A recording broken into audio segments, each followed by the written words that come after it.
there's one wrong answer hidden here.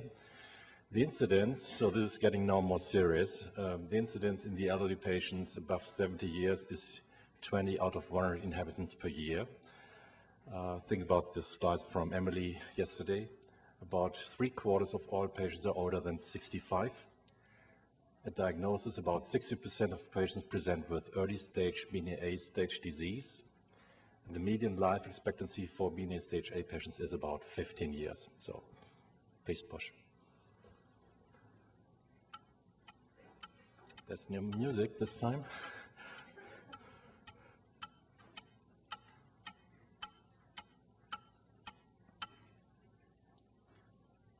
Okay, this can't be 0, 0, 0.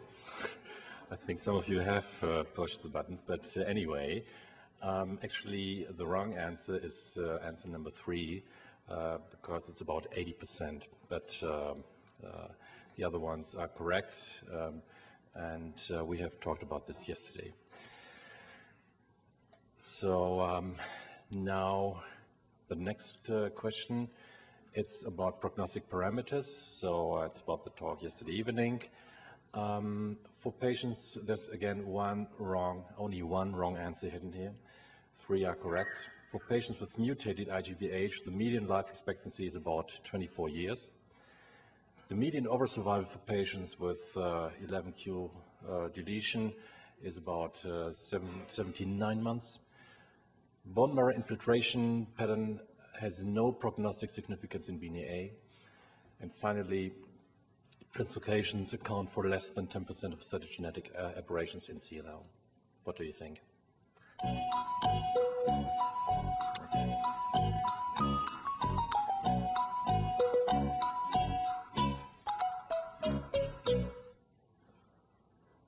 Okay, it works again. All right, 41% of you did the correct answer. So this statement is wrong because it's about 1/3 of the cytogenetic aberrations in CLL are translocations. The other statements are correct. And the final question, I think, this prepares now the next talk I will give. What statement about first-line monotherapy in CLL is correct? So it's the other way around. You have to pick the correct answer. There's only one answer correct and 3 are wrong. So actually, this should be Fludarra can improve PFS in BNA. That's indicated for high-risk asymptomatic CLL, the first statement. Chloramicil is similar to Fludarra. This, with regard to the elderly ones, should be added here. With respect to PFS and overall survival, bendamustine is superior to chloramicil with a median PFS for bendamustine of 42 months, being shown and documented. The last statement is alemtuzumab was approved in first line, showing especially PFS improvement in the elderly ones. So have your choice, please.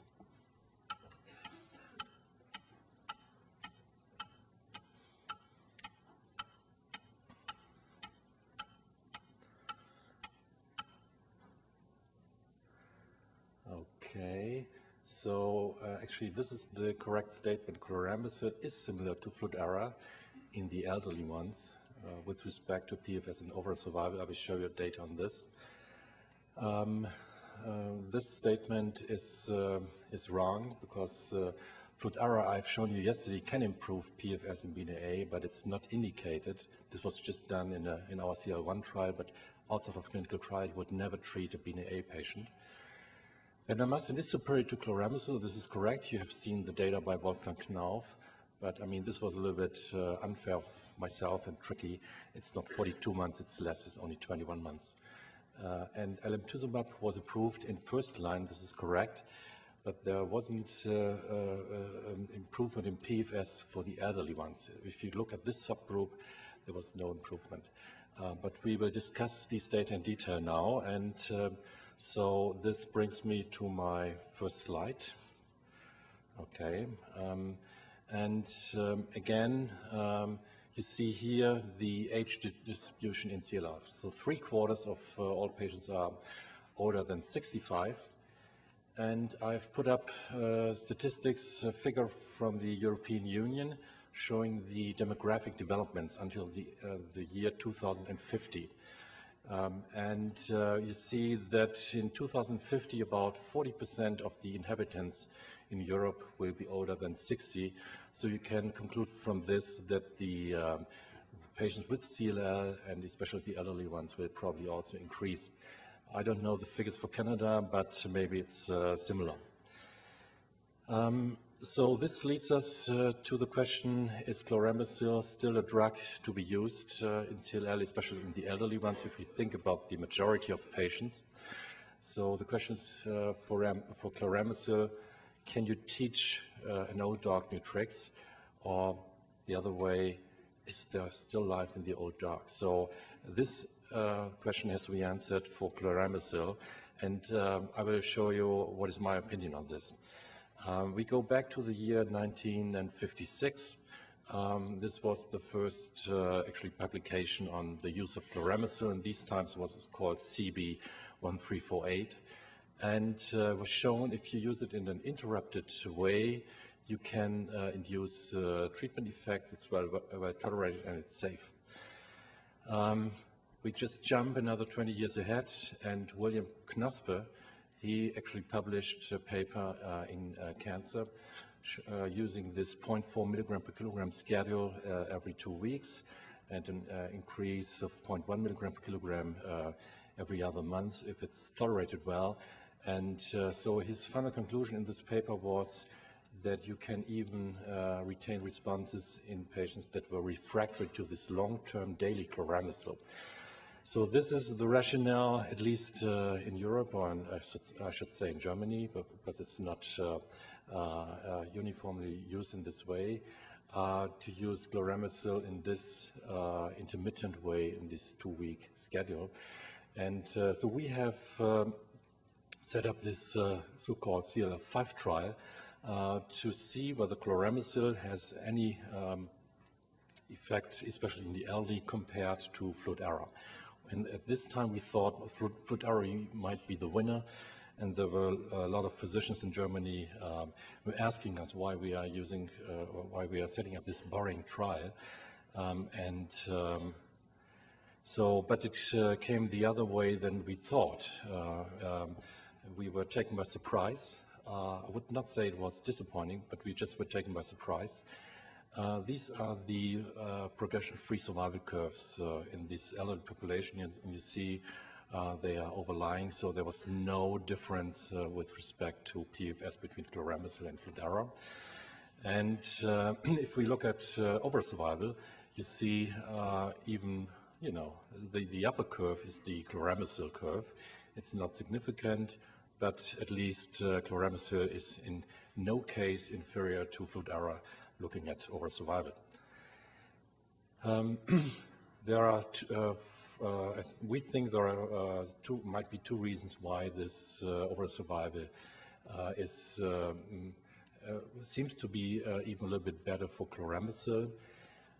If you look at the frequency of second-line therapies for patients receiving chlorambucil in first line, it seems that more patients could receive a second-line therapy, so 62%, if they have received chlorambucil first line, compared to only 39% receiving a second line after Fludara frontline therapy. This was significant.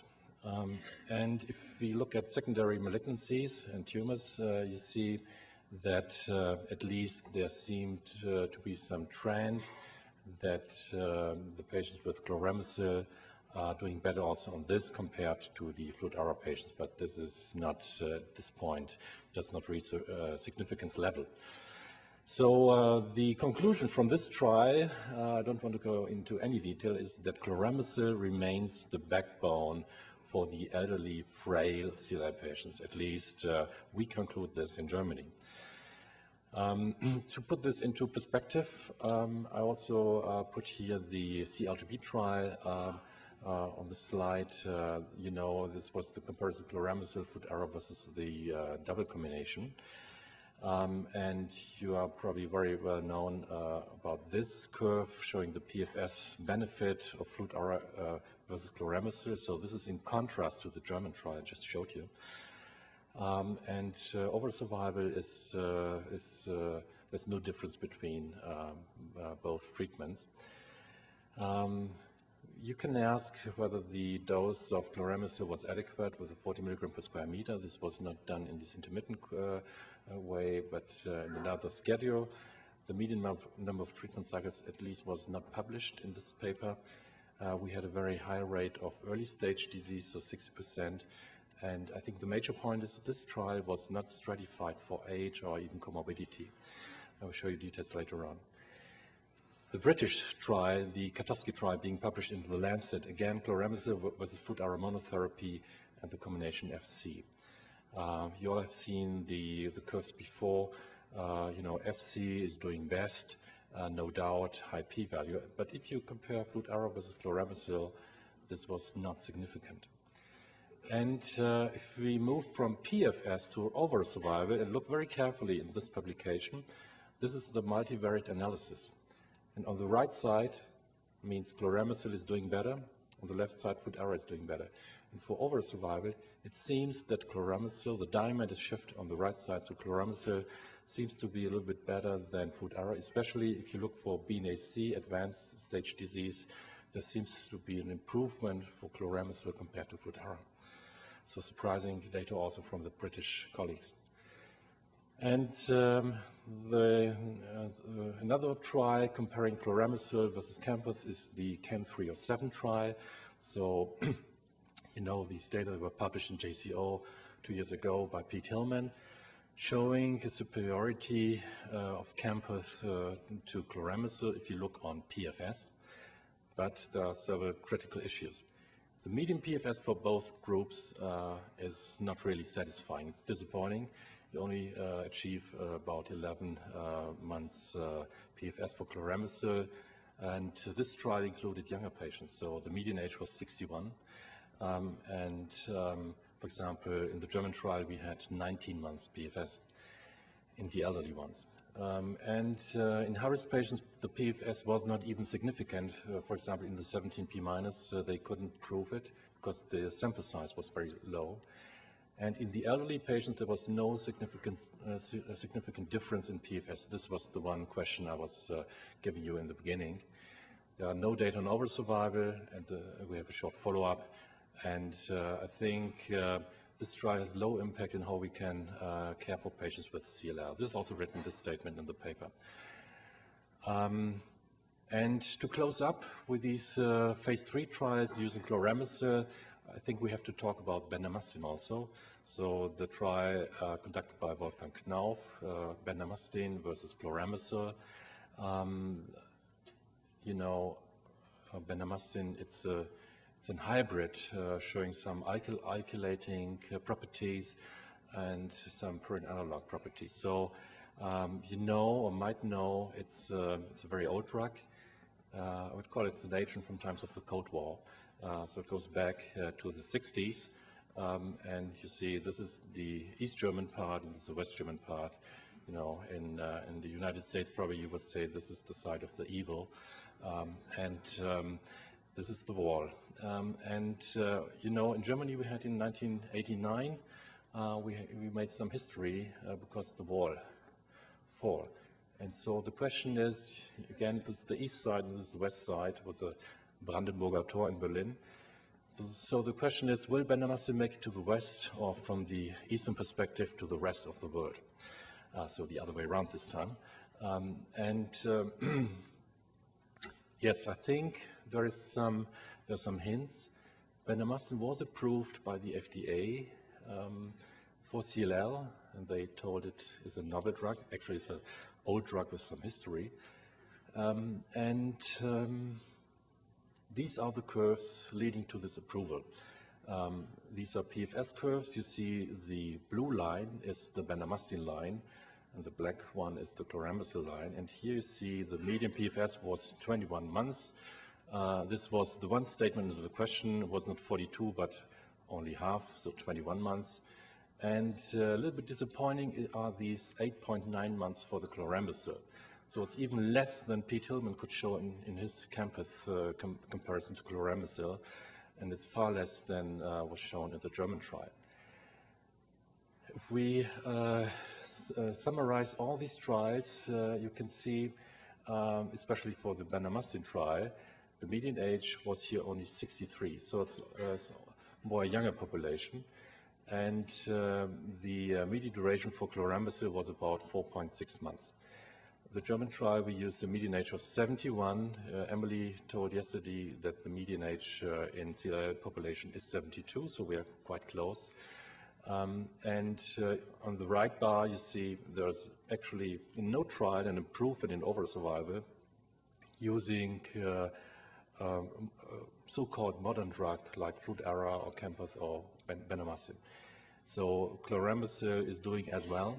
And what is sure is that the toxicity for chlorambucil is in any comparison less than to the experimental arm.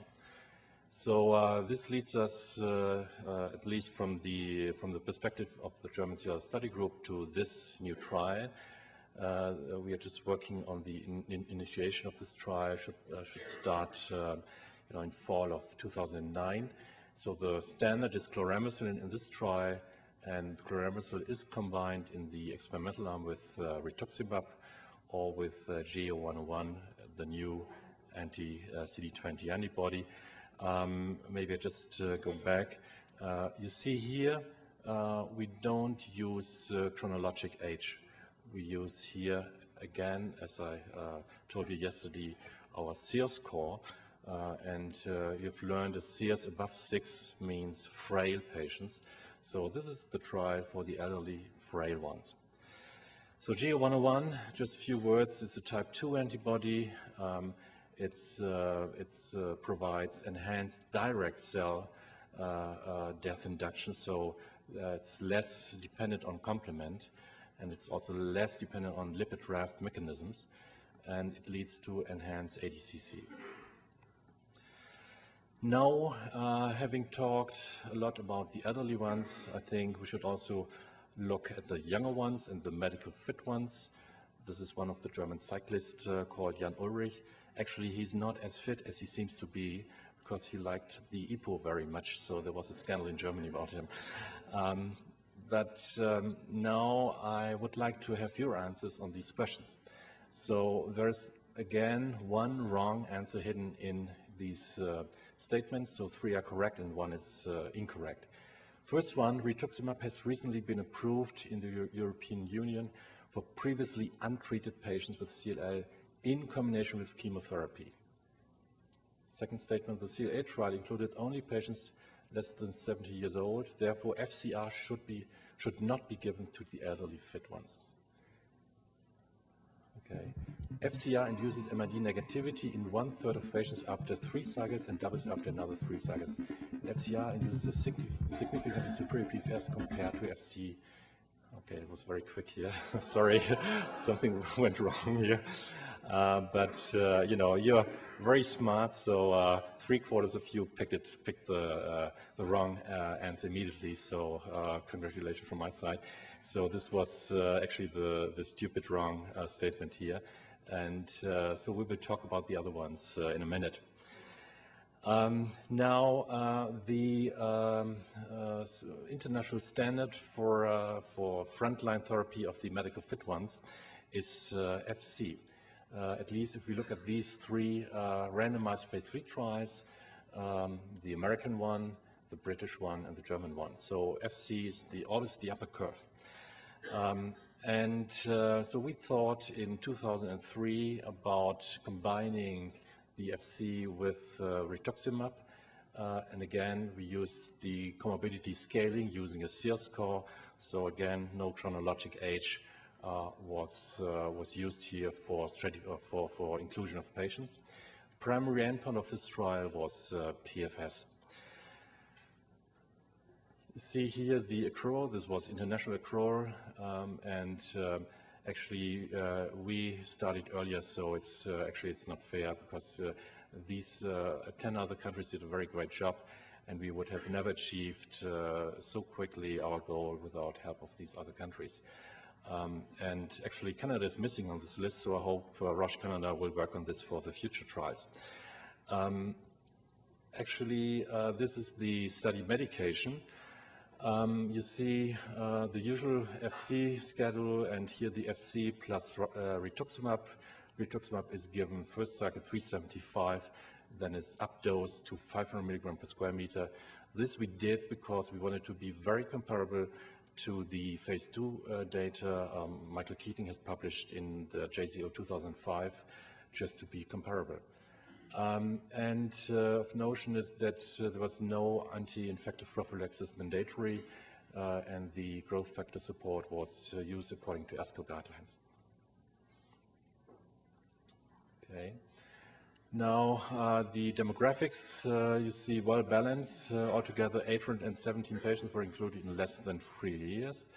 And you see, for example, the median age was 61 here, and up to 81 or 80 years was the range. The majority of patients was in advanced disease, so being a B and C. The only difference was a little bit regarding the B symptoms, otherwise, again, well balanced. Regarding the number of courses applied, you see, again, the majority of patients received 6 cycles. And looking at these blue bars, there seemed not to be a lot of difference between the 2 arms. If we look for reasons for discontinuation of treatment, you see that actually in the FC arm there were more discontinuations compared to the FCR arm. And if you look for this blue one, there was more progressive disease in the FC than, for example, in the FCR. But we had more adverse events in the FCR arm. I will go into details now. Looking at the side effects, the toxicity, there were no more grade 3 and 4 neutropenias in the FCR arm compared to FC. This was highly significant, but this did not translate in more severe infections, so this was equal in both arms. Otherwise, you can see from this plot the data. Fatal serious adverse events, actually there are fortunately only few numbers, and you can't really make a lot of sense out of these figures, so there's no real difference between both arms, but I just plotted it anyway. If we look at mortality, the treatment-related mortality was 2% in the FCR arm and 1.5% in the FC arm. So we had altogether 8 deaths in the FCR arm and 6 in the FC arm. If we look at late deaths, we had 1 AML case in the FCR arm and 1 enteritis. But you see also late infections in the FC arm with a septic shock at month 16 and pulmonary infection at month 21. So again, you really can't make a lot out of it. So I think it's also here similar data for both arms. Now, the effect of age, you know that in this trial we included also patients beyond the age of 70, so this was the wrong statement you immediately depicted from my questions. You see there's only a few differences in the FC arm regarding total adverse events and neutropenia, but not in the FCR arm if you just look for the different age groups.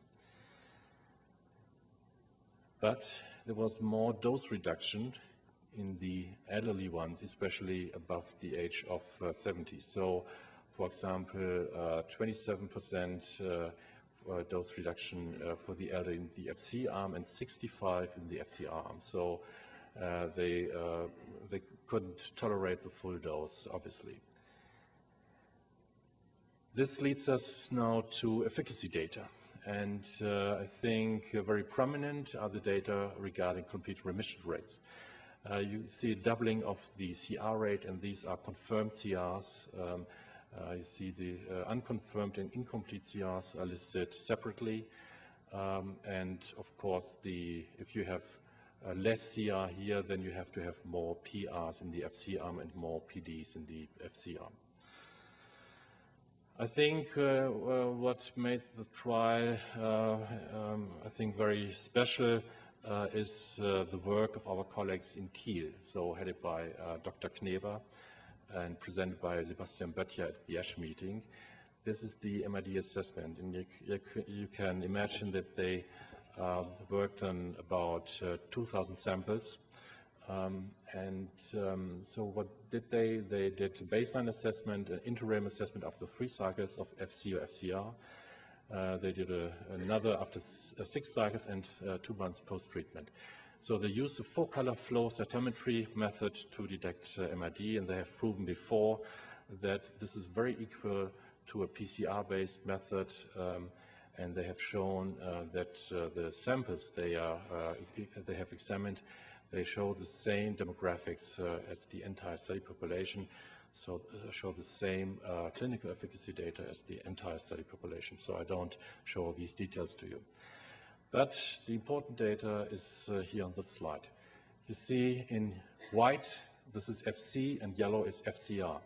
These are the MRD levels in peripheral blood, and you see before treatment we had very similar conditions. So and after 3 cycles, these are the medians in red. So the median went more down for the FCR arm compared to the FC arm, and the median reaches the MRD negativity levels. It's below 10 to the -4. Everything is MRD negativity, and it's only the median is only reached here for FCR. And this holds true also 2 months after. It's never reached for the FC arm. Because this is a little bit complicated, you can plot it in another way. So if you just look for the MRD negative patients, after 3 cycles you have 34% MRD negative patients, and in the FC arm, in the FC only 6%. This doubles to 66% MRD negativity for FCR and only 37% for FC. And this is also the same 2 months after. So I think these are important data, and you could ask, is this also true for bone marrow? Yes, they have seen the same for bone marrow, and you see the median is not in the MRD negative level. The reason is after end of treatment, 52 are still MRD positive, or put it the other way, 48%, only 48% are MRD negative in the bone marrow, but still it's significantly better compared to the FC arm. So we achieve MRD negativity for the majority of patients in the FC arm, and not for the patients in the FC arm. In the FC arm. Now, this has some meaning for the treatment response. So referring to Emily Monserrat, MRD negativity is some kind of response predictor. You see here that the green curve, these are the patients receiving MRD negativity, and they are doing better on progression-free survival, regardless what kind of treatment they received. But if you receive FC treatment, only 49 patients were ran at MRD negative, and you have a higher chance to become MRD negative if you receive FCR. So I think this is the important story here. Now, looking at the more robust PFS data, there is, a superiority of the FCR arm compared to FC, also for PFS for the entire study cohort. The median is 43 months versus 32 months in favor of the triple combination. And, but this was done after a median observation time of 25 months. So we will have a yearly update on these curves. So far, after 2 years, you won't expect for frontline treatment that you see an overall survival difference, because it's too early. And this is also shown here. So at this point of time, we don't see significance difference in both curves. Michael Halleck has shown at ASH these curves showing separation of the PFS according to Binet stages. For the early stages, so Binet A and B, yes, we see these significant data. But if we look at the late-stage disease patients, or BNAC patients, you know, the P level is disappeared. It's not significant anymore. So this raised a lot of concerns and questions, and I thought this might be a good opportunity to give you some explanations on this. First of all, we have to state the trial was not powered for the subgroup analysis. This is the first statement. Second statement, the follow-up is too short. So 2 years is nothing for a trial in frontline CLL. We are missing some data regarding PFS for 30 patients, so we are collecting them right now. And if we look at the, at these prognostic markers, remember from yesterday, there seems to be some imbalance, not in favor of the FCR arm. So there were more elderly patients. We had longer time from diagnosis in the FCR arm, so 22 months versus 12 months. You see some slight differences also here. Sub-70, 42% the median, and sub-70 positivity in 42% of patients versus only 33 in the FC arm. We asked our statistician to, design up a statistical model, whether you can, see whether this has some additive meaning.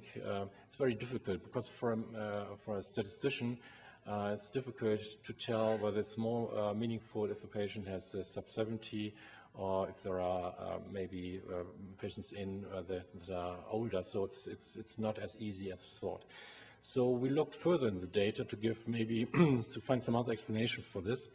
And I think one important thing is if you just look at BNA stage C patients, the frequency of treatment delays is much higher in the FCR arm compared to the FC arm. So this is highly significant. If you look just for the median number of cycles, as I've shown you before, this is not significant, but you have to look for treatment delay. Another point is if you look for treatment reduction. There you see again that we had much more treatment reductions in the FCR arm, BNA stage C only, compared to FC. So this is significant. And you see here, this started with the second cycle. So from the second cycle on, about 1/3 of patients had a dose reduction, and you see about 30% here. And for the FC arm, this slowly increased and ended up also with 30%, but obviously patients could tolerate much longer full dose course of FC. And why is this? This is because the treatment induced severe myelotoxicity, and this was more for the FCR arm compared to the FC arm. So this is highly significant so far. So this is the BNC question. I am trying to give some answers, obviously not probably the final answer, but at least some hints. Yesterday you've seen some data on genetics.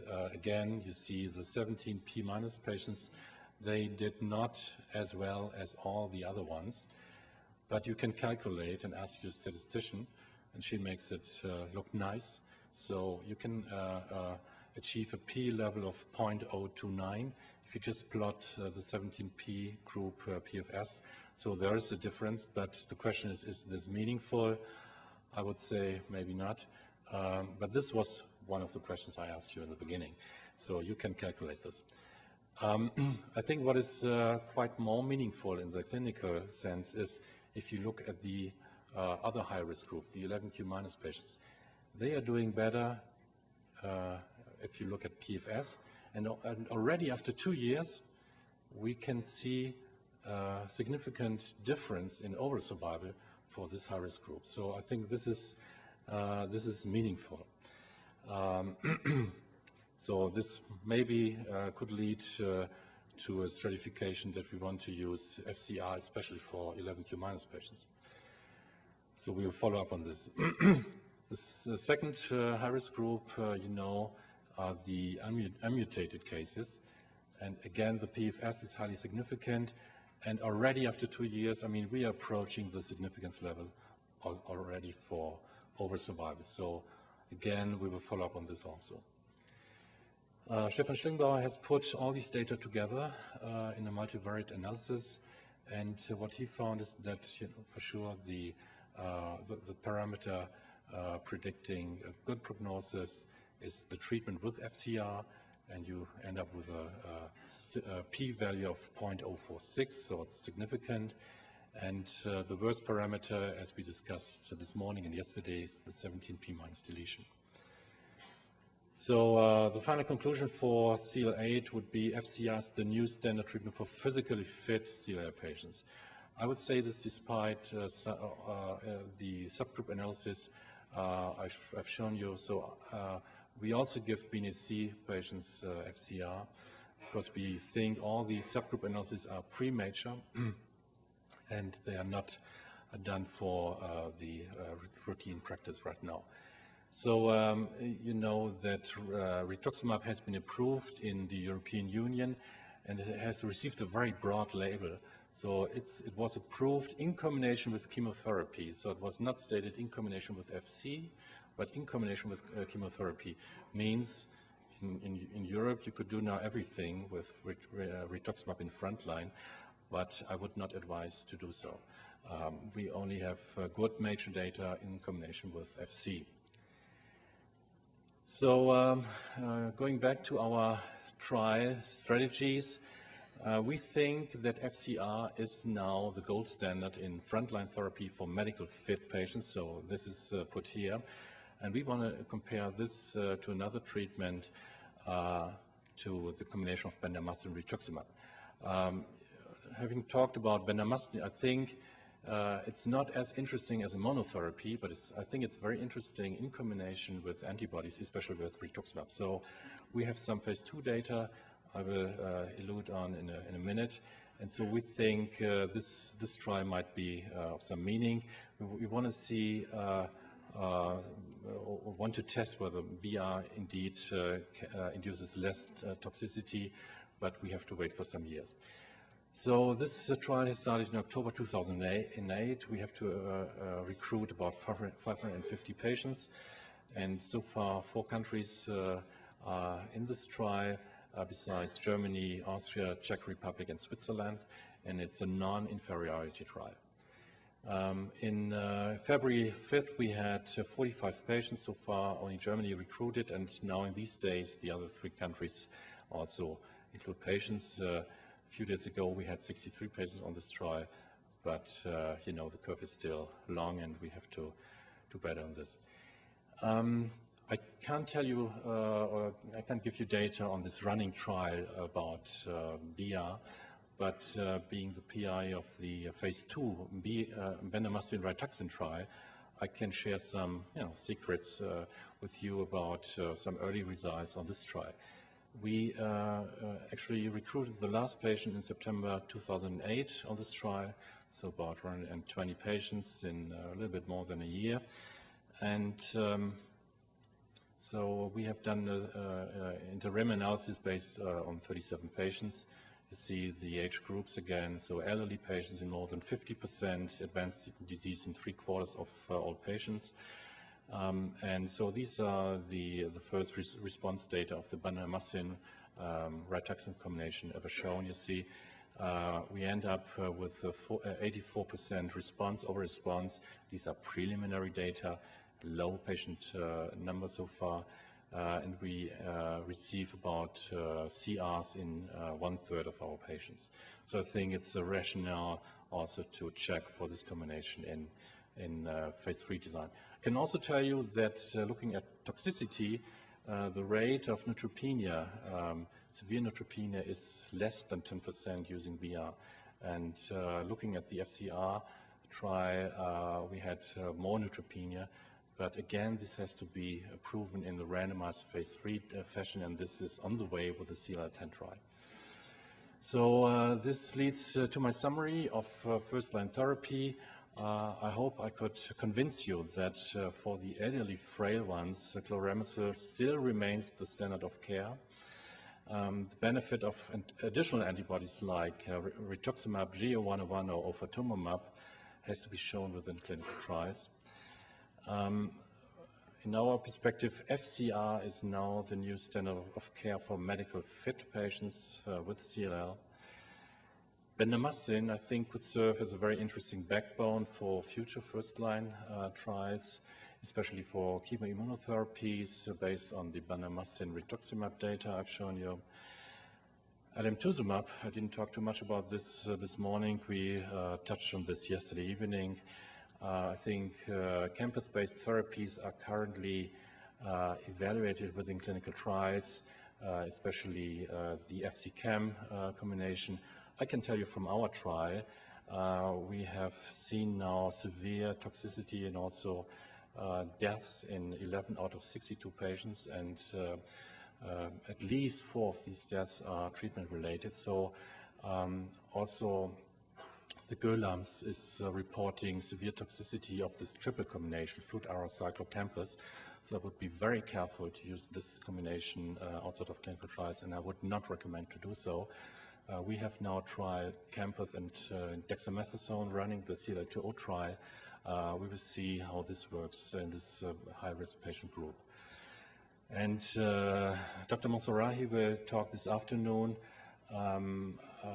after the ski lessons about the allogeneic transplantation. I think this still is the only curative option for very high-risk patients.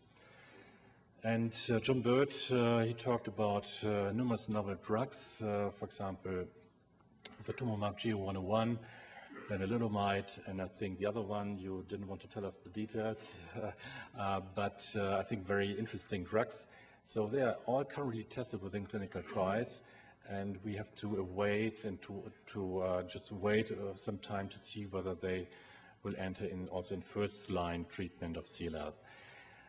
This is the treatment recommendation we do from the German CLL study group. Again, BNA-C and symptomatic BNA-B, so the go-go patients, they receive FCR in Germany, frontline. And this is now the reason why we like to do the cytogenetics before initiation of treatment, because we separate the 17P cases. They usually receive FluCam, a combination, or the CAM-DEX within a clinical trial. Then they are immediately put on allogeneic, so mini allogeneic transplantation. For the slow goes, we recommend chloramicin as the standard of care. And this is not my topic. You see, we have also some very clear-cut recommendation for the relapse setting. And at the end, I would like to thank especially the colleagues from Ulm, so Stefan Stegbauer and Hartmut Döhner, for all the cytogenetic data I've shown you. I would like to thank Sebastian Böttcher, Matthias Rittgen, and Michael Kneber for the MRD data they provided. I also want to thank the Roche team. They supported us with this trial, and all the recruiters and representatives. And again, I would like to thank my team in Cologne, and thanks for your attention. I'm happy to answer your questions. Thanks.